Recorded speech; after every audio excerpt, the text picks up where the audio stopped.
All right. Hello and welcome, everybody. This is our 8th and final live stream of the year of our STEM Teacher Network. I'm so glad that you're here watching us either tonight or some other time. We have like a ton of panels. I'm just going to click through. Boom, boom, boom. Look at all these people who are here tonight. We're going to have a great time, both looking back on the year that we've been through, also looking ahead to the end of the school year, looking ahead to summer and next year. We're going to kind of go a few different places. We've got an agenda. You should definitely be following along if you're able to, especially here at the start. So I want to introduce everyone who's on the call with us, but there's just a few items of business that I want to attend to. Let's see. Do I want to do? Should we do the business first, or should we? Let's introduce everybody first. Let's just go for it. So, of course, first of all, I've got Josh Nichols. Josh, hey, good to see you again. How's everyone doing? I'm doing good. And I know the panelists are. Yeah, we were just talking beforehand. And then Kathy Surt is here with us. Kathy, you want to say hello? Hi, everyone. I'm Kathy. Nice to meet you. And Kathy, would you mind just telling us a little bit about who you are and what you do? Yeah, sure. So I work with the Mason Lake Oceana Math and Science Center in Ludington, Michigan, also now STEM Region number 9. And one of the folks that work with the statewide partnership with code.org. So my talk tonight will be a little bit about the opportunities that are available with a great free curriculum and some professional learning opportunities that align with it. Awesome. Awesome. Thank you. And then tonight we also have 2 of our STEM network super users. So Jay and Michelle are here with us. Jay and Michelle have been a part of this network pretty much every single meeting, been actively involved. So we reached out to them and invited them to be a part of our session tonight. Thank you guys for joining us. So Jay, I know you've been on, I think you've been on before. Do you mind just reminding us what you teach, where you teach? Yeah, I'm in Warren Consolidated Schools at Carter Middle School, and I teach 6th through 8th grade STEM. Perfect. And computers. And how long have you been, would you say you've been a STEM teacher? Since September, but I've been kind of dabbling in it for the last 20 years in my regular ed classrooms. Wow. But it's only been on your business card since September, so to speak. That's correct. Yeah, on my LinkedIn, yeah. Right. Wow. Very cool. Well, how timely. That's perfect. Be really curious to hear how this year has been for you. And then Michelle. Hello. Hi, I'm Michelle. Yep. Josh at Stockbridge Community School, Smith Elementary Building. So I'm working with the kindergarten first, and it all begins, and that's really cool for me. Sweet. So you broke up a little bit in the audio, but I picked up that you teach with Josh at Stockbridge Schools, and that you teach kindergarten and first grade, which is where it all begins, which is fabulous. And it just goes to show that like you were saying earlier, Wi-Fi connections in a rural area can be challenging, but it's not going to slow us down. It's okay. It's okay. If you want to mute your video so that we just have the audio, that's totally fine. And then we have live in person, the one and only Ron Madison is here with us on the live stream. Ron, you want to tell us a little bit about where you're at and what you do? Yes, I'm Ron Madison, and I work at Genesee Intermediate School District. I'm an instructional technologist and designer, so I also help with some of the online courses with EduPass, as well as the treasurer of Michigan Association of Computer Users and Learners, aka McCall, not Mackle, but McCall, and been serving on that board of going around there. And so I'm just really excited about the great things that are going on in Michigan and how we can share it abroad. Oh, also, I always forget that part, a co-author with 19 other educators globally that we wrote EduTech Snapshot 2016. Now they've released 2 other books, but it's proud to be on that too. Just sharing the power of networking. Awesome. Very cool. So glad that you could be with us tonight. We've enjoyed your dispatches from around the state, showing us cool stuff that's happening in STEM. So glad you could be here in person. And Rebecca jumped in right in time. Another one of our STEM super users from the network is here. Rebecca, we're just kind of going around and introducing ourselves, where we're at, what we teach. You mind sharing that with us? Yes. Can you guys hear me okay? I hear you great. Okay, good. This is good. This is my first time trying all this out. So, so I am here because I teach physics and I teach engineering courses at the high school, and I also teach through Michigan Virtual. And so I have the opportunity to be able to do some engineering type things. We had a CAD course that we introduced at our school this past year. So it was a 2-semester course. They could do 1 or do 2. And so we've had a lot of the students, juniors and seniors, take on the 2nd semester. And then next year with that, and that's not necessarily prerequisite, but it's recommended. With physics as a prereq, we have an intro to engineering course that we're introducing next year that'll talk about mechanical, industrial, electrical, and computer engineering on a lower level. But we're bringing people in to come and talk about what they do in those forms of positions and things like that, to give the students a real chance to see what it would be like if they think they're interested in engineering. The biggest push being, I think I like math and science, so I must want to be either an engineer or a doctor.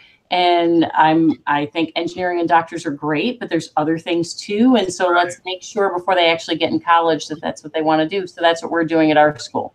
Awesome. So cool. I love how you're like so casual, like, oh, this is my first time hopping in. And then you have like the perfect YouTube backdrop in your office. Like everything is just like laid out beautifully. It's like you designed a set just all. You're like, oh no, this is just the way it always. I mean, look at mine, right? This is like if you just turn the camera, like that's where all the junk is. Well, if my dog barks, coyote in my office, you'll know. But yours, no, I'm sure yours is perfect everywhere you look. And then Rebecca, one little thing, just since you just jumped in, if you could just turn your microphone down a little, or your speakers down, because I got just a little bit of feedback. Okay, cool. Thank you guys so much for introducing yourselves. We've got just a little bit of business to attend to, and so I'm going to direct folks over to the agenda. The first thing is sketch credit. So this is our last of 8 live streams. And for those of you who've been participating in these live streams, you're able to earn sketch credit for these. We've been doing that throughout the year by hiding little secret codes in the live stream, which we'll do as well at this one. But I do want to just like give you that strong reminder of how to do this. So I'm just going to quick share my screen and show you how to get sketch credit again. We did this probably at the very first meeting, but there's a course, which there's a link to in the agenda, in all the agendas. Which is for our STEM Teacher Network. And this course lives in Michigan Virtual's professional learning portal. And when you're enrolled in the course, you can go into the content area and you'll see little links for attendance quizzes for each of the meetings. And you just click on that link and you type in the secret code from that meeting, and you'll be able to get a sketch credit. Now, the minimum number of sketch credits you can get for any course is 3. So even though you earn an hour for every course, unless you earn 3 sketches total, you won't get any. So the minimum number you have to earn is 3, but you can earn anywhere from 3 to 8. The trick the thing I wanted to let everyone know about today was that the deadline for earning sketches is 2 weeks from tonight. So May 22nd is the deadline. That's when I'm going to report how many sketches you've earned, how many live streams you've typed in the code for. So if you're hoping to earn whatever you're hoping to earn, do it by then, because that's kind of when the cutoff is for our school year. And I'm going to totally mix things up, because all these people are always, I'm sure of it, they're going to YouTube and they're skipping to the end of the video. And they're like, I'm going to find the code at the end of the video. Well, I'm going to put the code at the beginning of the video this time, so that only people who are really part of this are going to catch it. So tonight's code for session 8 is vector. Vector, like the math word vector. Okay, that's my business. Now, we have some really cool opportunities coming up we wanted to make you aware of. Josh, you had a few that you wanted to share that are linked to there in the agenda. Would you mind telling us about those? Sure. So Bosch Fest is my speaker too high up? No, you sound good. I hear me coming through to you. I do too. I'm just going to mute everybody else. All right. So the Bosch Best is put on by the University of Michigan and Bosch, and it's on June 8th and 9th, which for a lot of our watchers, I'm not sure when they get out of school. But June 8th is a Friday, and what Bosch has done is partnered with the Center for Education, Design, Evaluation, and Research at the University of Michigan. And they're going to really explore engineering and design in K-12 education and try to offer, well, not try, but they're going to offer a lot of sessions and mini sessions and design challenges to focus on the design process and how to align engineering and design with the NGSS. It's a free what do we want to call it? Professional development. And you can get sketchies, and it's to the first 50 people that sign up. On Saturday, they're going to have a keynote, Passion Murray, which Andrew, you and I got to meet earlier this year. Yeah. And she's going to talk about her expertise in composting, and she's a phenomenal speaker, a phenomenal person doing great things with Detroit Dirt down in Detroit, Michigan. And I think a wonderful representative for girls in science and girls in STEM.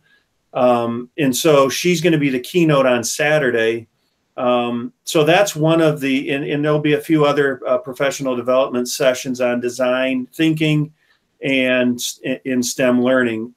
The other one that's coming up, and I'll have Ron jump in on this one since he's knows about it more than I do, is the Maker Summit that's going to be on June 20th at the Battle Creek Area Math and Science Center, and I think, and Ron, I'm not sure if they're still taking a call for speakers, but I know they extended it to May 7th.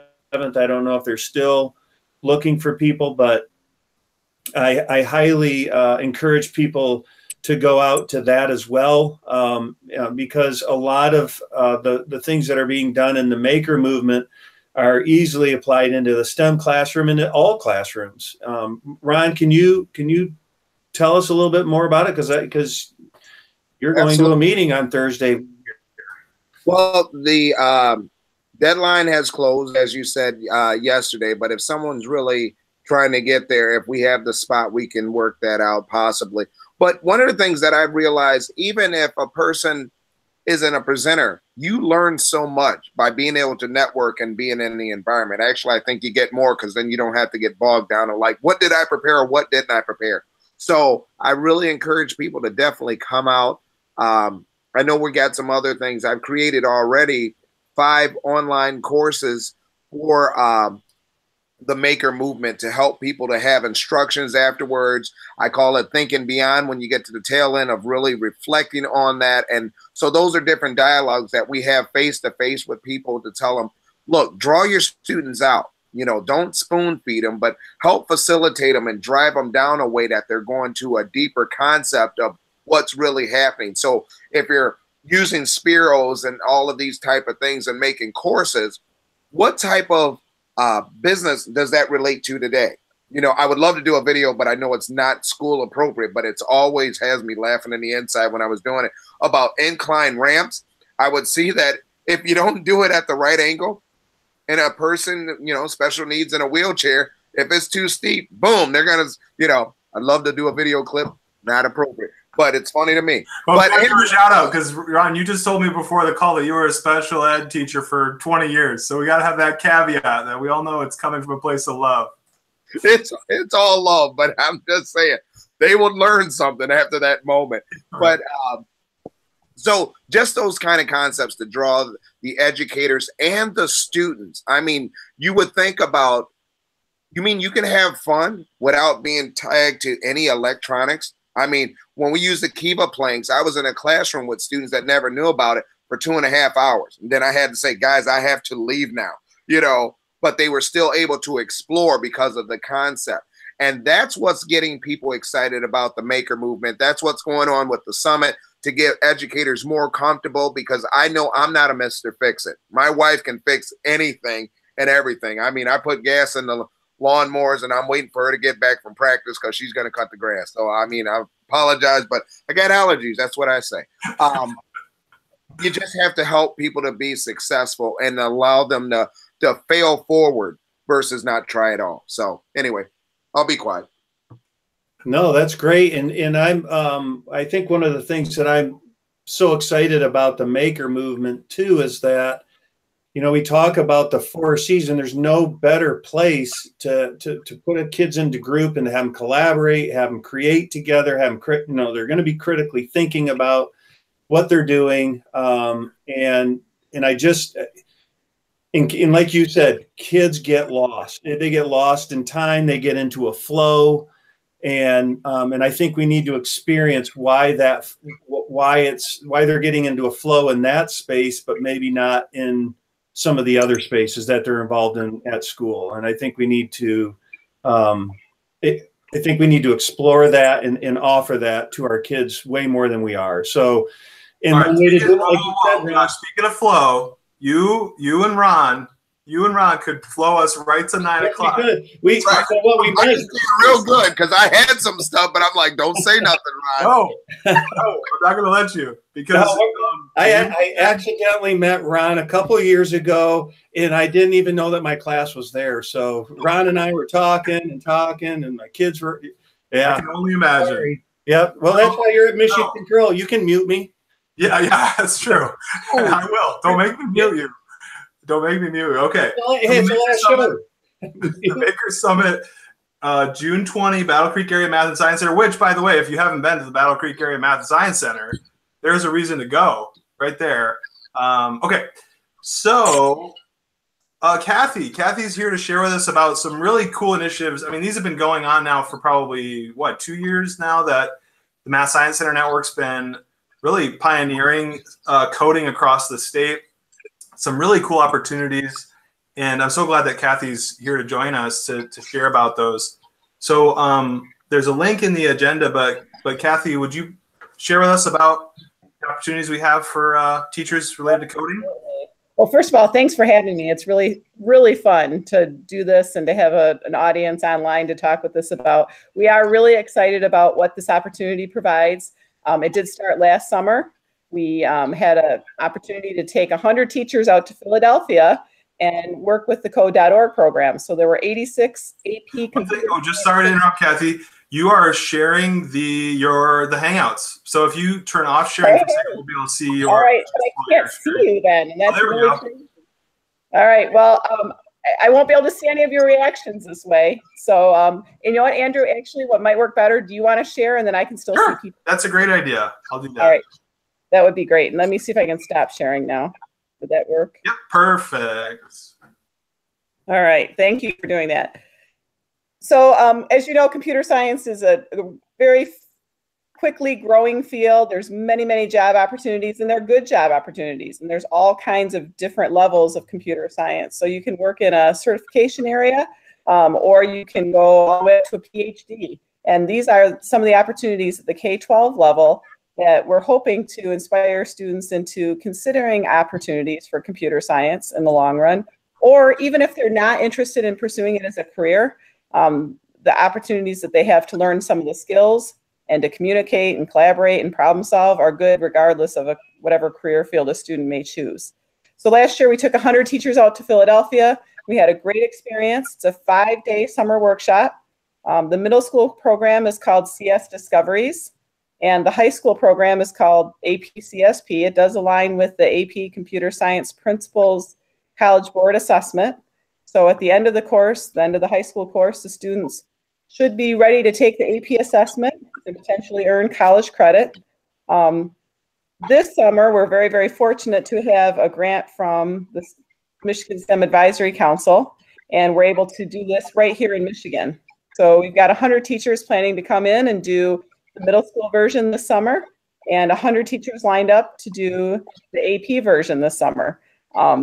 In fact, this has been so popular, we've got over 180 middle school applicants and 150 high school applicants. So unfortunately, we could only accept 100 of each, but we're super excited that there's so many people interested in this.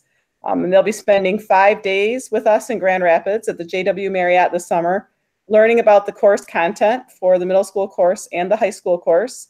After the 5 days, then there are 4 quarterly workshops that attendees will also be part of. So as people are teaching these courses next school year, they'll also have continued follow-up opportunities to meet in their cohorts and to continue to learn about the courses that they're teaching, share best practices, and share ideas for teaching the content. With the middle school and high school program, all of the teachers commit to teaching the class. So in order to get into the professional development series, the schools have to commit to having the classes on their books. So if this is something that you're interested in and maybe you haven't heard about this before, we're hoping that the summer of 19 we'll have another opportunity for this. And one way to really get lined up well is to talk to your class about potentially offering a computer science discoveries course for middle school or an AP-CSP course for high school. Then when applications come out in January, you're lined up to have a really strong application because you're ready to put the class on your books for the following fall. That's awesome. And this is, so Kathy, the opportunities taken for this summer, great response. And if I understand correctly, it's a complete curriculum, right? That's already prepared, and it's really excellent from what I've seen of it. So it is something that you can, with confidence, put out there for students to say, like, we have these amazing courses, and it's something where even if you know very little about computer science, you'll get all the training you need to be able to teach these courses, right? Absolutely. So all the curriculum is available. It's all free. Even if you're not in the PD series this summer, but you want to dabble around with it, you can go on the code.org website and you can grab some of the lessons and try them out if you'd like. So they are there. They're available. They're free. We've heard great responses from the people that have been in the program this year that they do love the PD. They love having the cohort to work with.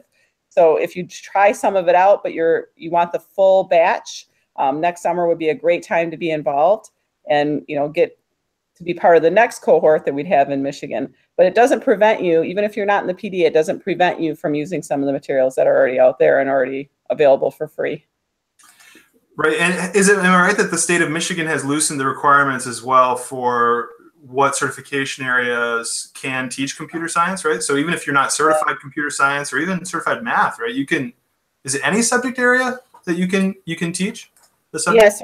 So recently the memos, and they are on the micoding.weebly.com website also. So if you do need verification for your district, you can pull those right off of the website.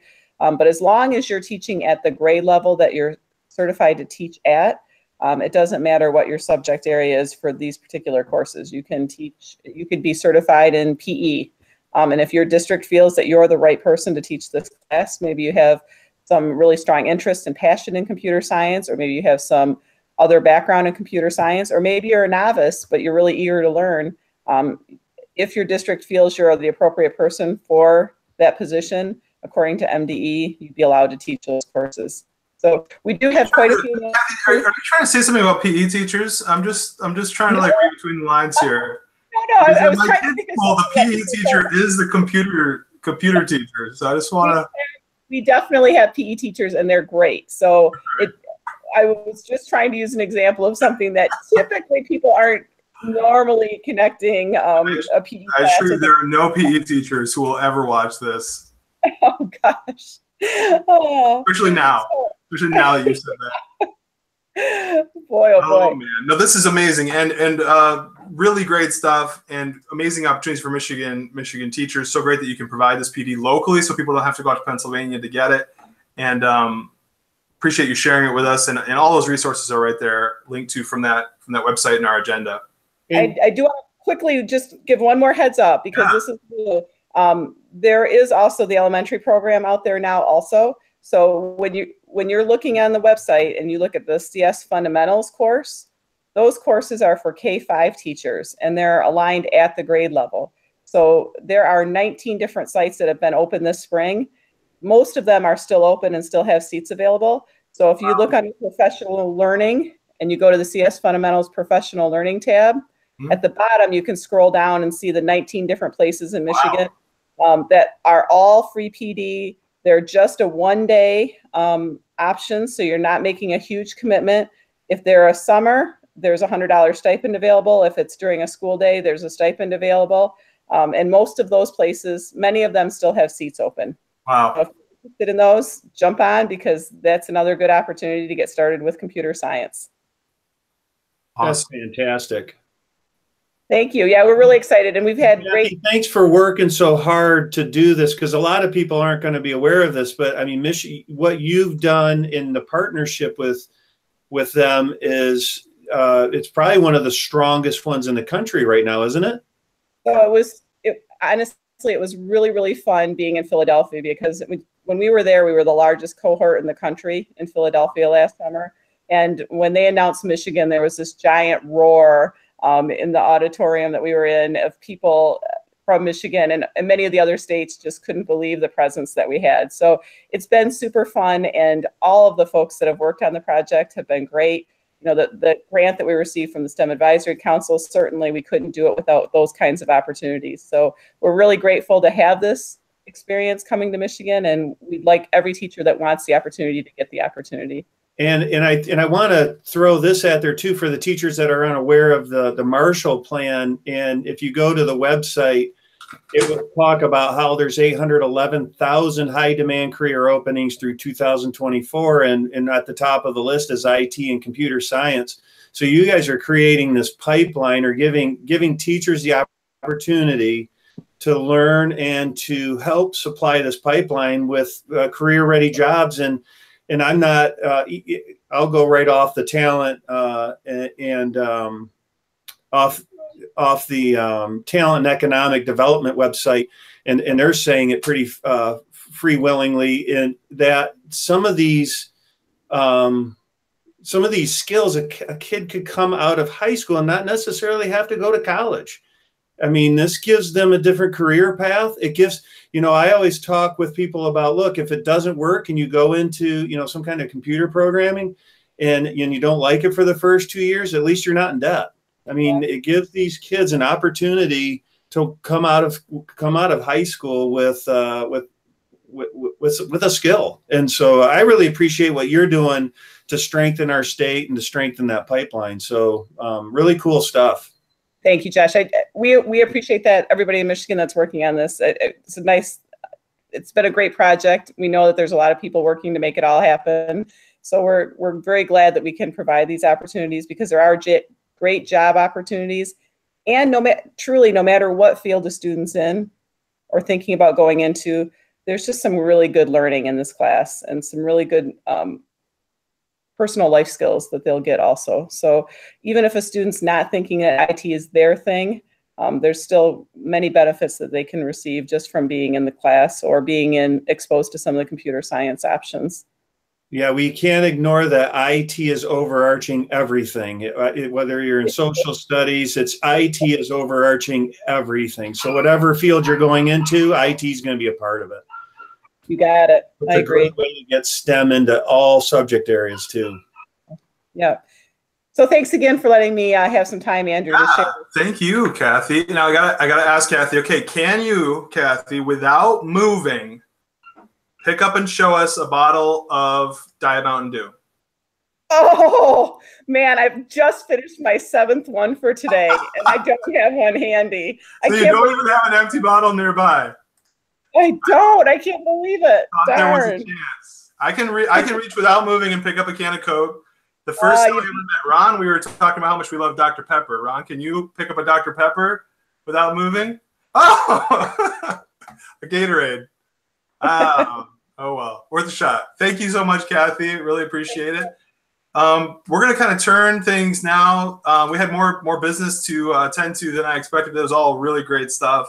And it gives us a solid half hour for us to take a chance to gather together with our STEM super users, and Ron, who has this really unique perspective in his position where he's going over a lot of different areas of the state, seeing exciting things that are happening.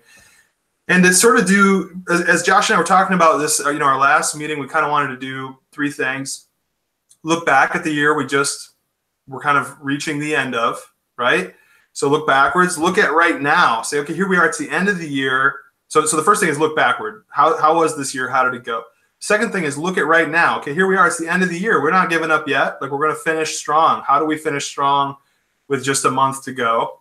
And then the third is looking ahead to the summer and next school year. What's the new thing that we're going to try to challenge ourselves with? What do we have on our minds that we're like, this is an area I want to grow in?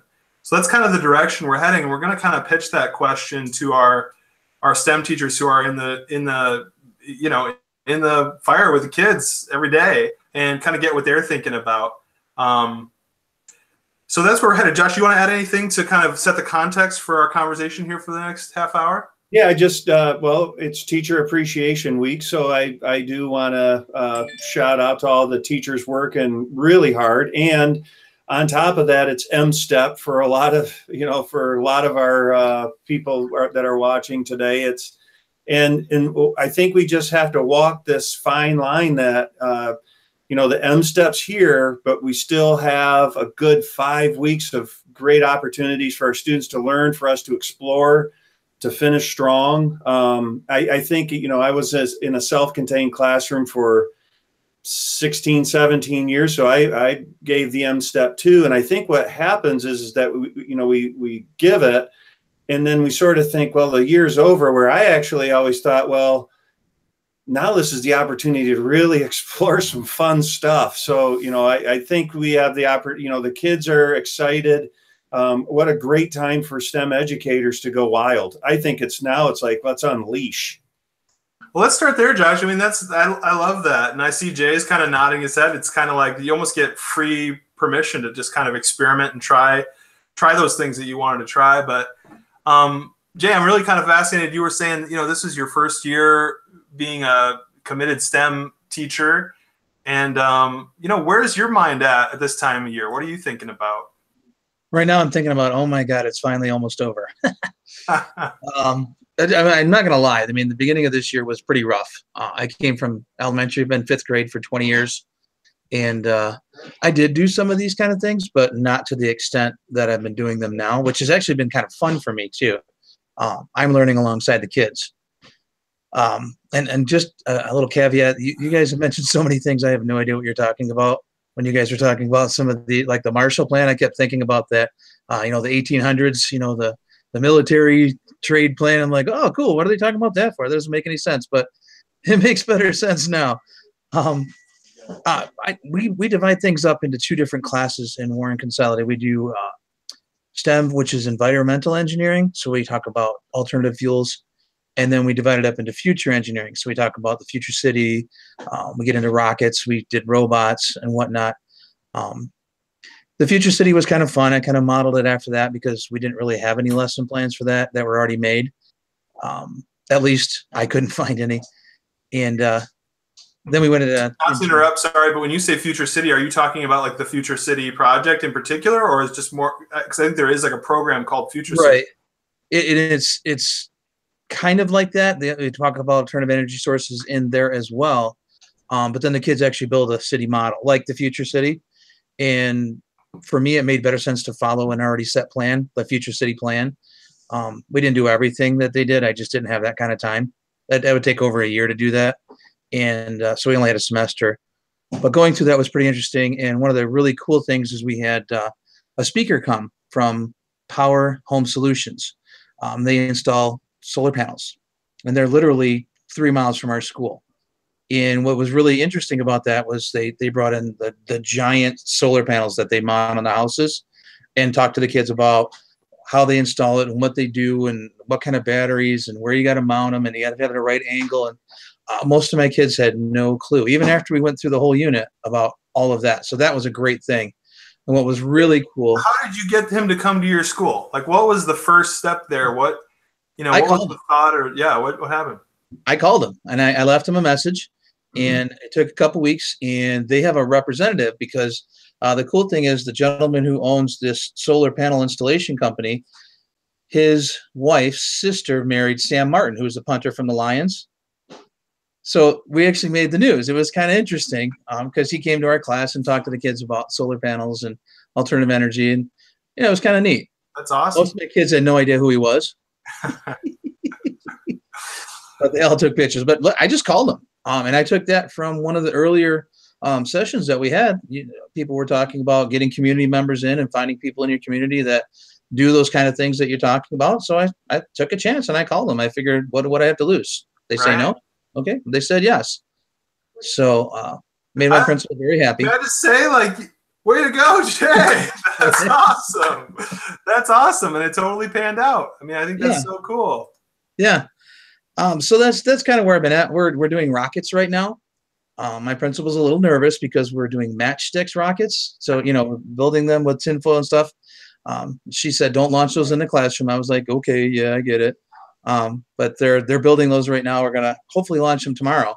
Wow. We'll see how it goes, if the weather's cooperating or not. And then we're going to build the big Estes rockets, you know, with all the different tubes and things like that. And I'm going to try and milk that out to the end of the year. Sure. Or at least until finals. Yeah. Then get set up for next year. I think that every STEM teacher should be making their administration nervous. Because I see Rebecca smiling back there too. That's awesome. It is kind of fun. Hey, I got a free air compressor out of it. I asked her for it after the Sam Martin came in. I said, hey, can I get an air compressor? And she paid for it. I'm like, all right, thanks. This guy's asking for everything. I love it. Now get him started. He's not going to stop. Got to do it somewhere. Yeah, you're going to call Elon Musk. You're going to be like, hey, we're making rockets in class. Can you come talk to my students? We did talk about that, his car launch into space. That was kind of interesting conversation the kids had. Hey, man, try to reach out to him on Twitter. See what happens. You know? Yeah. Yeah, exactly. Oh, man. And I do use a lot of IT. I steal, we have portable computer carts, so I steal that constantly in my classroom. So the kids go online a lot and research and whatnot, just because that makes it more real. And they feel, to me, they seem to feel more comfortable in using the computers, even though they don't know how to use the computers. Right. So there's a whole other IT learning in that. How do I find things on the computer? How do I put my search engine down so that I'm actually finding what I need and not getting 1,500 hits on Google or whatever? Right. Yeah. Michelle, I'm kind of curious, you know, where are you at? You've been teaching STEM for a few years now. Help remind me.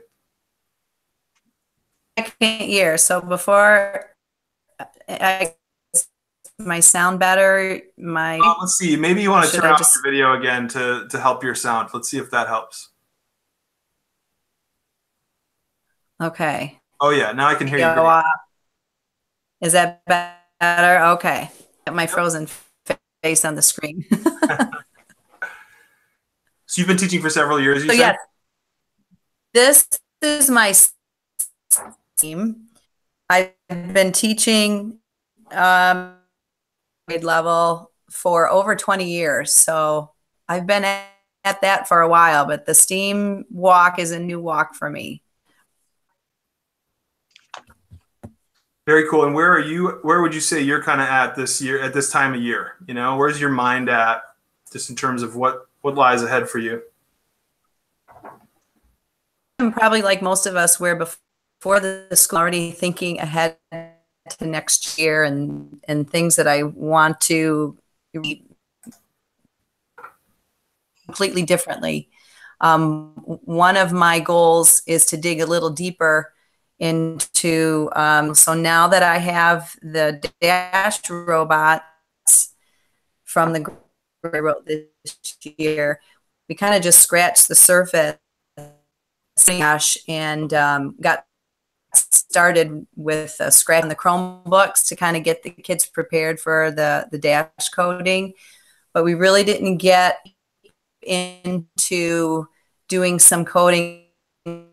I think they're pretty capable of experiencing it. This is to spend my summer taking some time, maybe reach out to obtain some new bring to the classroom and see where I can the robots and the coding next year. Very cool. To-do list anyway. I can see all these STEM teachers out there taking home little robots and practicing their coding and playing around during the summer trying to figure these things out so they're not flying blind with the students. Right. Come fall. Some of those things are just too tricky to figure out.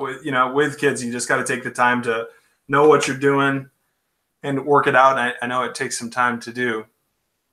Rebecca, I'm sorry. Go ahead, Michelle. No, if there's something else that I could present to everyone, and I've been struggling with this a little bit, the K2 level, find more ways to bring to this level of student the experiences that we want to put in collaborative activities, the things that we want them to build. Just give them thing in front of them and say, okay, to have in mind, get to it and start with your plan and build this. And sometimes I find I'm challenged with here at Josh's level or at the junior high and high school, and bringing it down to the level of these, still giving them that opportunity to create and problem solve, but make it a little bit more of an introductory experience for them without having to show them the example all the time, because I know I don't need to be. So that's something else I want to spend more time kind of focusing on, is what more can I bring to them and put in front of them with ended, and still giving them those collaborative lives, even though they're 5, 6, 7-year-old children. I totally hear that, Michelle. And today or yesterday I was watching a YouTube video about an early elementary classroom doing a STEM project, and they were doing something like trying to solve the problem of how to communicate over distances if you're lost in the woods. And they were giving the students different materials. And here are these, 5 and 6-year-olds, and they're, playing with flashlights and water bottles, and they're banging them on each other, and they're wrapping, things around their flashlight. And one kid had a flashlight and a water bottle, and he was like, I would shine the flashlight against the water bottle and it would reflect. And I was watching that, and I'm coming at this from like a high school AP level perspective, and I'm like, boy, is this STEM? Like, is this? And it's hard, I think, when we see examples at so many different levels. It's really hard for us to scale it to what's age appropriate. It's where we lean so much on the expertise of our elementary and early L teachers, who they themselves often don't have maybe the science expertise, right? So I can understand that. I certainly wouldn't claim to have the answers there, but I can see how differentiating that appropriately for those really young grades, it can be a real challenge. Does anybody have insight into that? Examples you've seen, or? And when they do. And I'll just mention, Michelle, your audio unfortunately is kind of going in and out a little bit.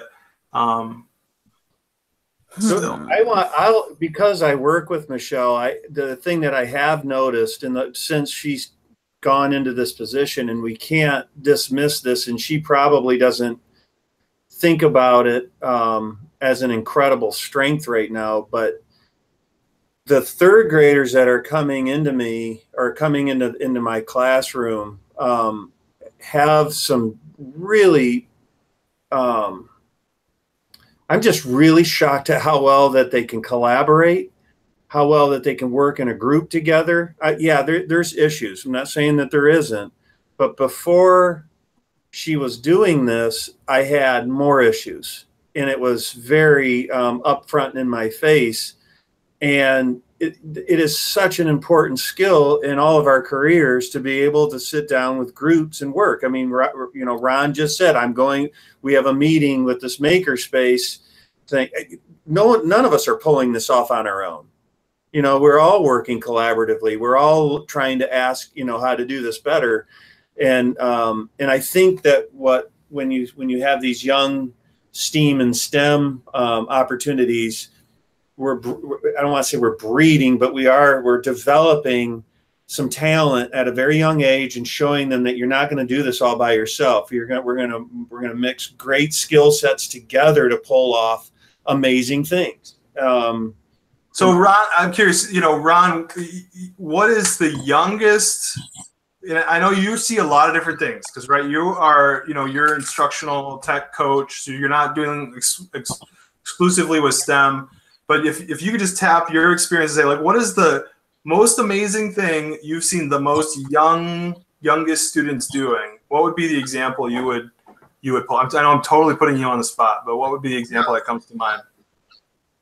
From pre-K on, pre-K, using Kiva Planks, perfect way of doing that. Using, oh, okay, I thought I was muted, so I'm sorry. Good. You're good. Kiva Planks, starting off doing that. Matter of fact, I'll be doing one for a district on a balanced calendar that will average about 250 students coming through. We're going to be doing different stations and rotating them through and just having them do it, telling them what it is. I don't tell them how to complete the task, just what exactly, just what the challenge is. So the first challenge, I might say, hey, we're going to give you 20 planks. We're going to roll a die. And when it gets a 1 or a 3, you put it this way. When you get a 2 and a 4, you set it up this way. When you get a 5 or a 6, you set it up this way. And we want you to build it as high as possible. Whatever falls, don't worry about it. You just have what we have left. And then we go from that, take a picture. Then we have a reflection. What did you guys learn from this? What could we do differently? Let's go through it again. Usually I'll do that about 3 times, and we keep it moving. Now, the students learn a lot from that and you can do that at early ages, because what are we doing? We start tying in how to be critical thinkers and an engineering mindset and being scientific. But really, we started back in the old school with planks. That's what we're doing. And so we allow them to do this. So we just fool the kids and let them know, I know we don't tell a lot of people this. It's all right to have fun and learn something. I don't tell many people. I say, shh, I know it's top secret. Just like today when I'm working with the kids and we're creating slow motion animation, but they had to first build the creation of what they're doing and move it around.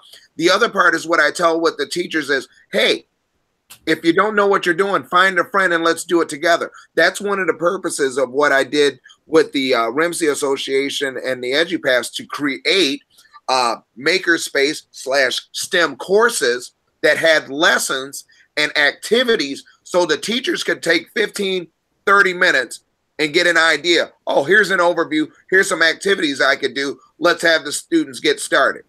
And then they don't feel alone, but also how they could keep networking. That's where the power comes in.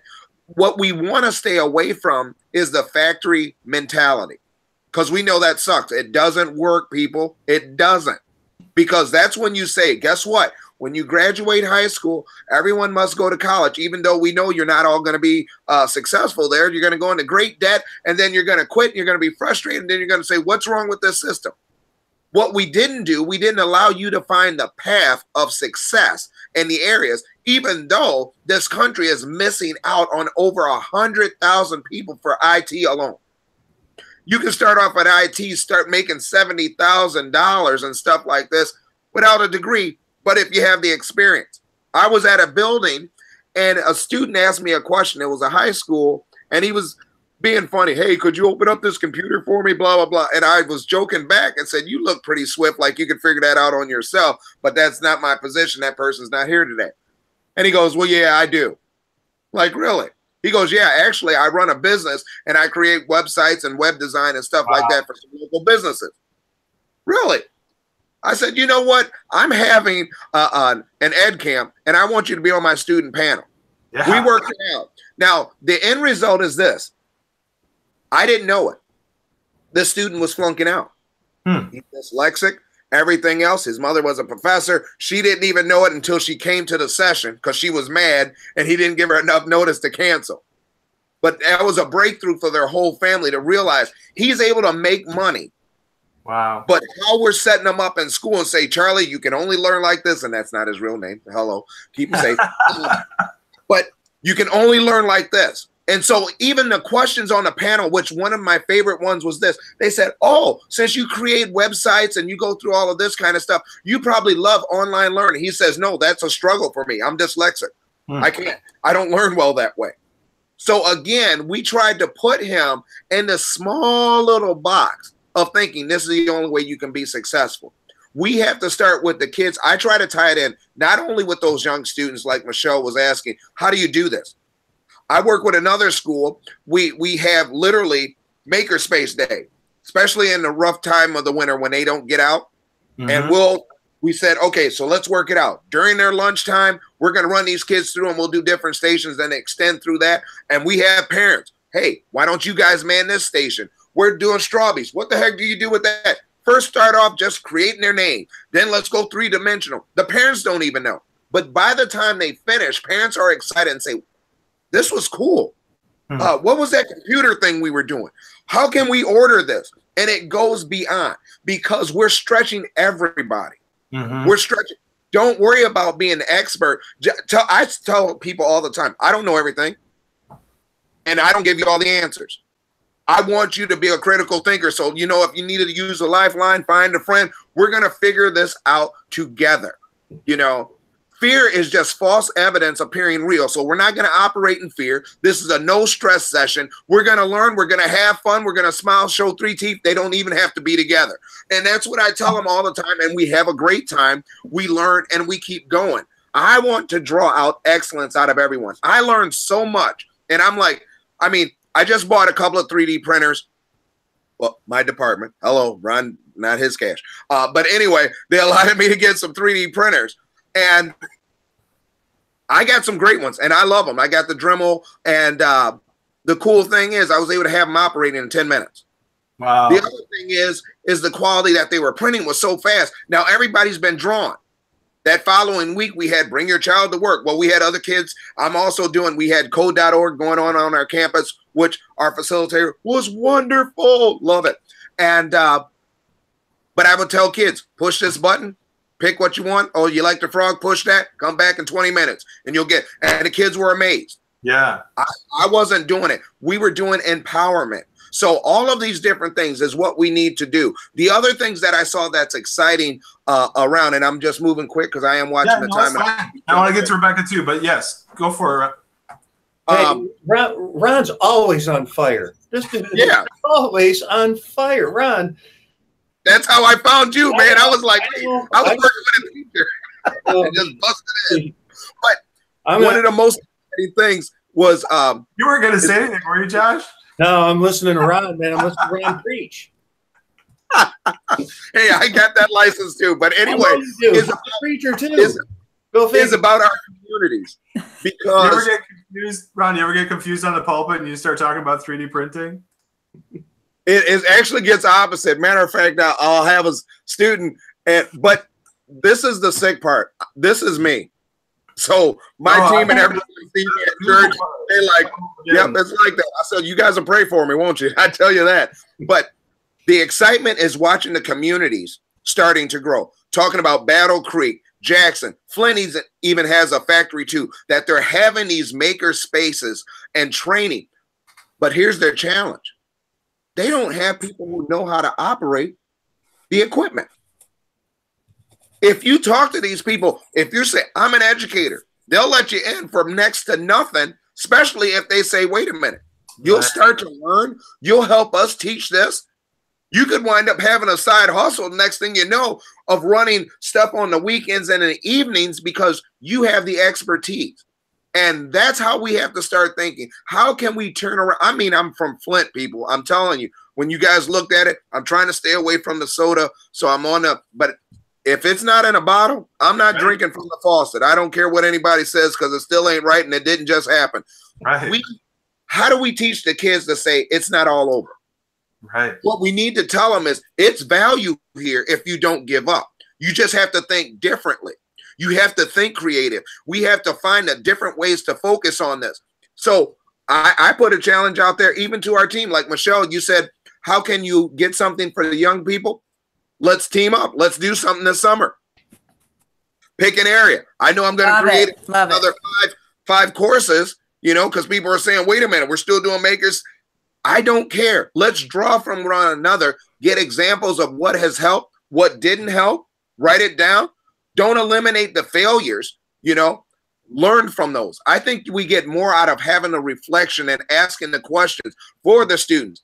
So why do you think that didn't work? I mean, we were using 3D printers and we were seeing, wait a minute, this kept crashing and this didn't look right.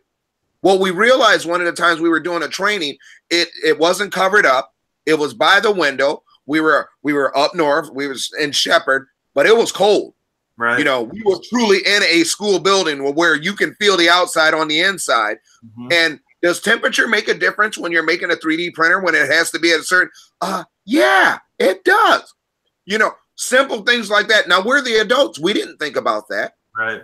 And I want to, I don't want to cut you off, Ron, but there's a connection that we can make and get Rebecca on here, because one of the, when Rebecca sent that email, first of all, she's doing amazing things at Detroit Catholic Central. Is it Detroit Catholic Central? Yes. But one of the things that you put in that email is connections, because you're doing some incredible stuff. I mean, I looked at that and I'm like, I don't know any other high school that's offering some of the stuff that you're offering, but you mentioned that you want to do connections. Could you jump in on that real quick, Rebecca, and tell people what you're doing and what you're looking for with connections? I think so. I'm so new with this webcam thing. Good. Is it working? Am I feeding back? Okay, good. Thank you, Ron. Oh, Ron, and you might be able to. Yeah, we are doing new things. And I'm so excited because I get to build this from scratch. My administration is so supportive. And they're like, we just know you have a background. So just so you know, I have a background in electrical and industrial engineering. And then that was 10 years. And then I was a stay-at-home mom for 10 years. And I think my kids have ended up in the video saying goodbye as they're off to pole vaulting or job interviews and whatever they're doing tonight. But anyhow, so, and now I am teaching physics and math. And so those are my certifications. And I love it at CC where I'm at, and we get a lot of support. And what we wanted to do was build up some of the STEM courses. So they started with a CAD course, and they said, oh, Rebecca, you know, what do you think? Well, this is really great, but this is just the foundation of engineering. What if we could have these guys learn how to turn a screwdriver and learn how, if they're cutting a piece of wood, they have to allow for the saw blade? And let's not make it a shop class, but let's do these other things as well. Let's have them build things. So luckily we have a computer lab that's got computers so they can do the CAD thing. And then right now we're doing a, oh gosh, I'm drawing a blank. What are the Pinewood Derby race? They are building their own Pinewood Derby cars, and then we're gonna have a race, and first guy gets the A, right? But anyhow, so we're doing that sort of stuff, and we're 3D printing, but we wanted to take it one step further. So I have this course I'm offering next year, and it is 1 semester mechanically based. So they have to have physics as a background. We're going to talk about strengths of materials so they understand how that affects things. We're going to talk about, I've got some friends of mine from my old lifestyle where we can take a tour of a plant and see how things are made. Have some guest speakers come in, do some things, right? Let's talk about a lot of these guys, a whole bunch of them take AP anatomy. I'm like, great, let's talk about human factors. How does your body have to move to do whatever you need to do? So that mechanically based stuff is going to be our first semester because that's our longest semester, and that's a lot of stuff to fit in there. But they need to understand torque and those things. And so then second semester will be more electrical and computer programming based, not computer programming as much as PLC and equipment programming and all that stuff. And so that's why I'm hearing everybody. I'm getting all excited going, okay, so I need a maker space where I can take some folks, because we have some of that, because we have a FIRST robotics team, and we share, but they're in there a lot. So we need to have a place we can go to, right? And we can get some things on our own, but we need to share. And then I'm like, well, okay, but I'm doing really good through the mechanical, industrial, and electrical part. But when we get to the computer engineering and programming things, now I'm listening to some of you going, wow, here are some people I can tap into. That's what I need. If you were in high school and wanted to take a course and decide, okay, I like science and math. Do I want to be an engineer, maybe mechanical, maybe electrical, or maybe something else? This course is going to help me weed it out. What would you want to see? So that's really why I'm here, to try and find some folks and learn some more things and figure it out. I would also like to add, or I would like to start my own business. I'm sorry. I'm a person that, why rely on someone else when you can start to create what that need is? If we start to get our students to think wider, most of the jobs that they can affect haven't been created yet because we don't know what is necessary. So to know the basics and the integrity of how to be a good employee, how to come with integrity, how to learn these different things and terminologies and verbiage, then they can apply it. And when they have to have ownership of something, it's like, hey, if you're hungry, go to work. Yeah, I think, Ron, I think what you're saying is that we need to, with STEM and with makerspaces, is we need to tie this in with entrepreneurship. All the time. Because if you think about what is it? Because what motivates you when you talk about, because that side could be the math, because it's money. Because I know a lot of good people, they can think of ideas, but they can't manage their money. So then again, their business fails and people think, well, that was a bad idea. No, they were just bad with math. They needed a good partner to help them line that up. So we need to learn, where's our weakness? Where's our strength? How do we network and help support one another? That's what's so important about this right now, that we're doing this live, because we're being networked with one another and supporting each other to go to that next level. Anyway, I love it. No, I love it. And that brings us honestly around full circle. Here we are, it's 9 o'clock, the last of our live streams of the whole year, and we're left with the last question. How do we network with each other? And I think that's a question that Josh and I have continued to struggle with and wrestle with this entire year. I don't know if that's fair, Josh, but no, it is. It's exactly. It is. We've talked about what platforms are best. How do we do this?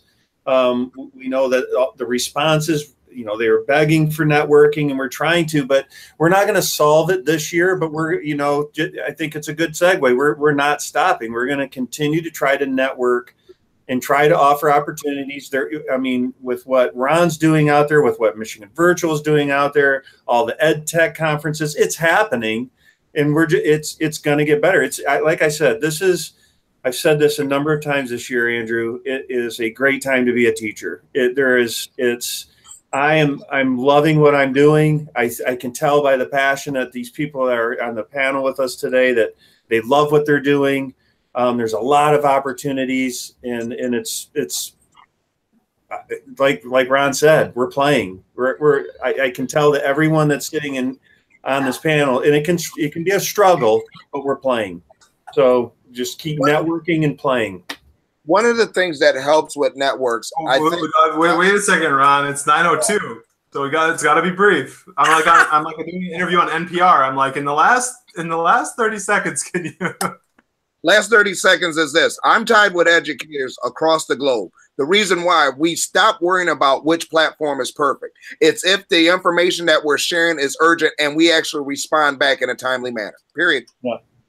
And that's the amazing thing. I think Ron's one of the best advocates of this I've ever met, is when you reach out to people online or anywhere else, they will reach back to you. I mean, if you reach out to any STEM teacher, they're going to reach back to you. So regardless of the platform, Twitter, our network, wherever you can find them, we're going to keep fighting the good fight here with the STEM Teacher Network.